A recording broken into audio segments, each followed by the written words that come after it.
নমস্কার বন্ধুরা, আমি সবরী। আমার চ্যানেলে আপনাদের আরেকবার স্বাগত। আজ যে কবিতাটি পাঠ করব সেটিও আমার অত্যন্ত পছন্দের প্রিয় কবি রবীন্দ্রনাথ ঠাকুরের কথা ও কাহিনী কাব্যগ্রন্থের অন্তর্গত রাজবিচার কবিতা। শুরু করা যাক। বিপ্র কহে, রমণী মোর আছিল যেই ঘরে, নিশীথে সেথা পশিল চোর ধর্মনাশ তরে। বেঁধেছি তারে, এখন কহ চোরে কি দিবে সাজা।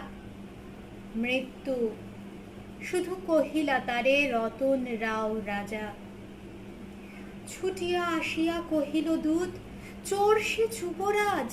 বিপ্র তারে ধরেছে রাতে, কাটিল প্রাতে আজ। ব্রাহ্মণেরে এনেছি ধরে, কি তারে দিব সাজা।